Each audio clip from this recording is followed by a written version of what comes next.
பூண்டி மாதாவின் பிறப்பு பெருவிழா தேர்பவனி செப்டம்பர் 8 இரவு நடைபெறுகிறது. அனைவரும் வருக, மாதாவின் அருளாசி பெறுக.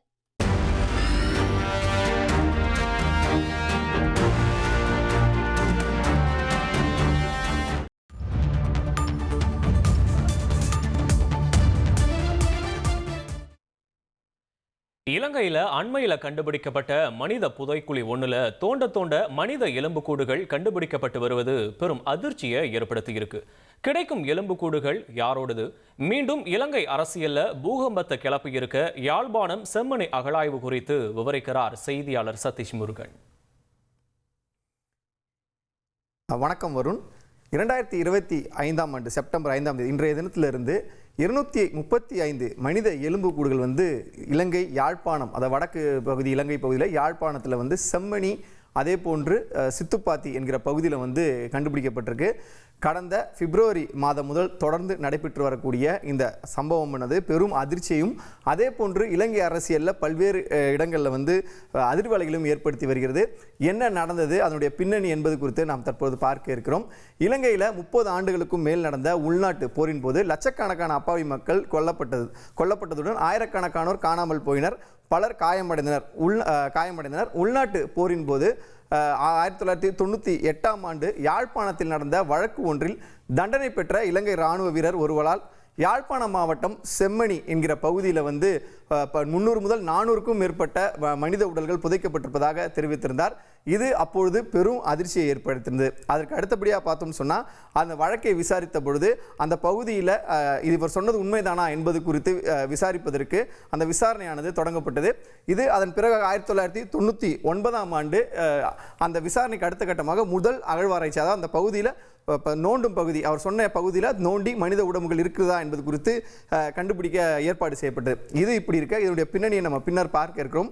இலங்கையை பொறுத்த வரையில் பார்த்தோம்னா, இது மட்டும் புதைக்குழி இல்லை. இந்த யாழ்ப்பாணத்தில் இந்த செம்மணி என்கிற பகுதியில் மட்டும் இல்லை, 20க்கும் மேற்பட்ட மனித புதைக்குழிகள் இந்த 30 ஆண்டுகள் நடைபெற்ற இந்த போரின் போது பல்வேறு இடங்களில் குவியலாக மனிதர்கள் புதைக்கப்பட்டிருப்பது அப்பொழுதே கண்டுபிடிக்கப்பட்டது. கடந்த ஒரு வருடத்திற்கு முன்பாக இதுபோல் காணாமலாக்கப்பட்டவர்களுடைய உறவினர்கள் எந்தெந்த பகுதியில் இருக்குன்னு அடையாளம் காட்டி ஒரு பெரிய லிஸ்டை வெளியிட்டிருந்தாங்க. குறிப்பாக யாழ்ப்பாணம், மன்னார், முல்லைத்தீவு, மத்தாலை, சூரியகந்த, வனவாசல, கொழும்பு துறைமுகம் என 20க்கும் மேற்பட்ட பகுதிகளில் இந்த மனித புதைகுழிகள் இருப்பதாக அப்போதே அவங்க குற்றச்சாட்டினாங்க.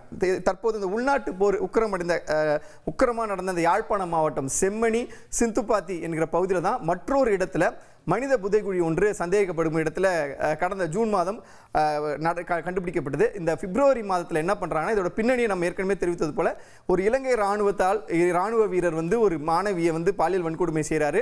அந்த வழக்கில் அவர் குற்றம் சாட்டப்பட்டு நீதிமன்றத்தில் ஆஜர்படுத்தும் போது இந்த இடத்துல அந்த செம்மணி இடத்தை அடையாளம் காட்டுகிறார். அதற்கு பிறகாக அந்த மாணவி கிருசாந்தி குமாரசாமி என்பது பிரபல வழக்காக இலங்கையில் பார்க்கப்படுகிறது. இந்த வழக்கை ஒட்டி நடைபெற்ற விஷயங்கள் தான் அடுத்தடுத்து பெரும் அதிர்ச்சி ஏற்படுத்தியிருந்தன. 1999ஆம் ஆண்டு முதல் 15 உடல்கள், அதாவது 98ல் இவர் சொல்றாரு, 99ஆம் ஆண்டு அந்த பகுதியில் என்ன பண்றாங்கன்னா நடத்தும்போது 15 உடல்கள் கண்டுபிடிக்கப்படுகிறது. அந்த இடத்துல தான் அப்போ போரும் நடந்துட்டு இருந்தது சூழல சர்வதேச கவனமும் பெற்றது. ஆனால் பல்வேறு காரணங்களாக அந்த வழக்கு அடுத்த கட்டத்துக்கு நகரல.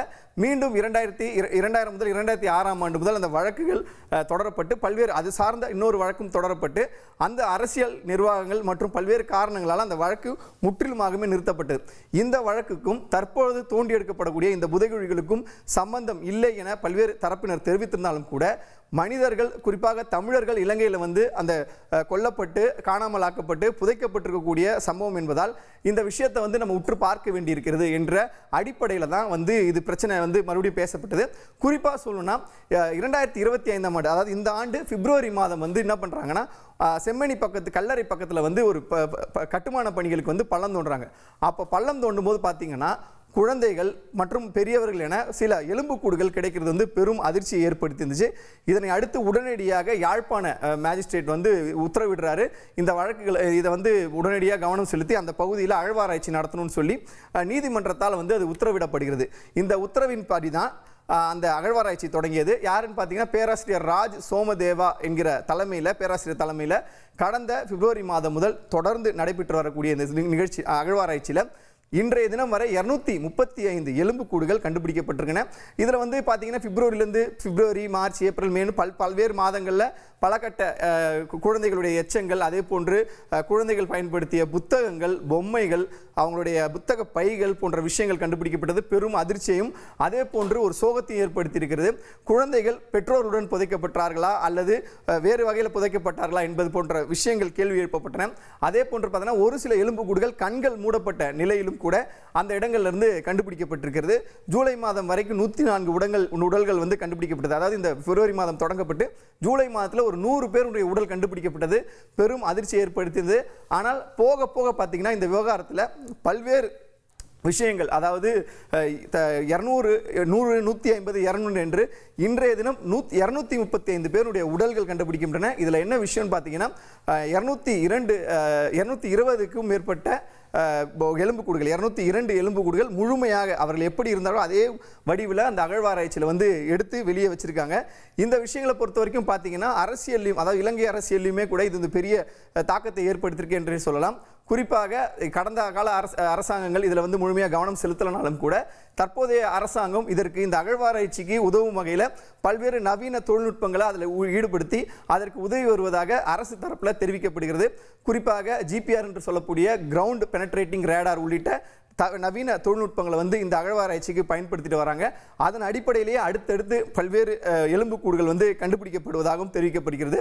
ஏற்கனவே வந்து 22 இடங்களில் அந்த ஏற்கனவே நாம் தெரிவித்திருந்தோம் மனித புதைக்குழிகள் அறியப்பட்டுள்ள நிலையில் அங்கு எந்த முன்னேற்றமும் இல்லை என்றும் விசாரணை ஏமாற்றம் அளிப்பதாகவும் வலிந்து காணாமல் ஆக்கப்பட்டோரின் உறவினர்கள் தெரிவிக்கிறார்கள். அதாவது நம்ம சொன்னோம் இந்த செம்மணி சித்துப்பாத்தி மனித புதைக்குழி என்பது முதல் முறை அல்ல, 22 இதுக்கு முன் கண்டுபிடிக்கப்பட்டிருக்கு. ஆனால் அப்படி கண்டுபிடிச்சிருந்தாலும் கூட அங்கே வந்து பார்த்தீங்கன்னா எந்த விதமான முன்னேற்றமும் இல்லை, கண்டுபிடிச்சதோடு நிற்குது. அது என்ன, யாரால் கொல்லப்பட்டார்களா இல்லது வேறு எதுவும் பிரச்சனையா, அது யாரால், அதுக்கு சம்பந்தப்பட்ட ஆட்கள் யாரு, அவர்களுடைய விசாரணை நடவடிக்கை என்ன என்பது குறித்து எந்தவித தகவலும் இல்லை என தொடர்ந்து போராடிட்டு வராங்க.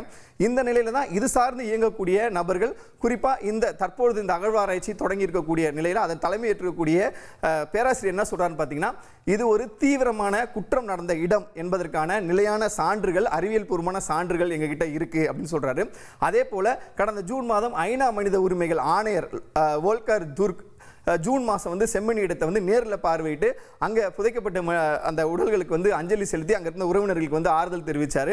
இதே போன்று மனித உரிமைகள் அமைப்புகள், உலகத் தமிழ் சமூகங்கள் மற்றும் சர்வதேச ஊடகங்கள் இது இனப்படுகொலைக்கு இணையான சம்பவம், முழுமையான சுதந்திரமான விசாரணை என்பது அவசியம் என கோரிக்கை வைத்துள்ளனர்.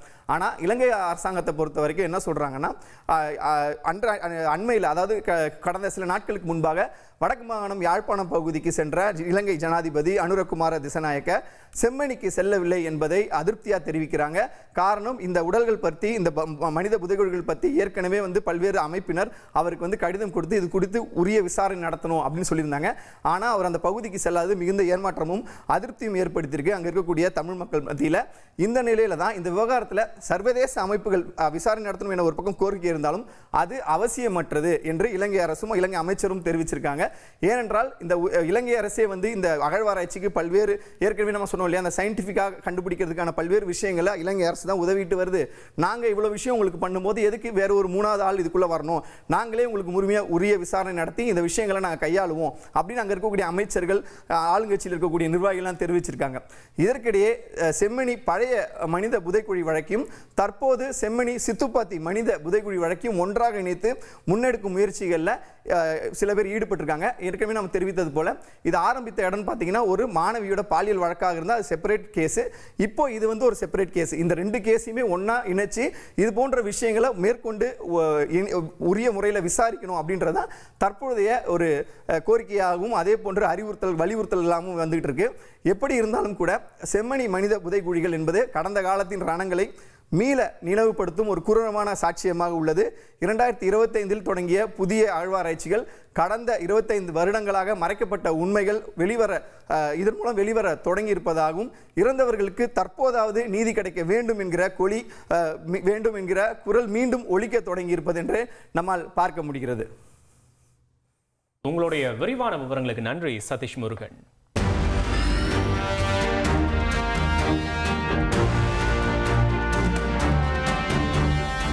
பூலோகம் போற்றும் பூண்டி மாதா மாதாவின் பிறப்பு பெருவிழா தேர்பவனி செப்டம்பர் 8 இரவு நடைபெறுகிறது. அனைவரும் வருக, மாதாவின் அருளாசி பெறுக.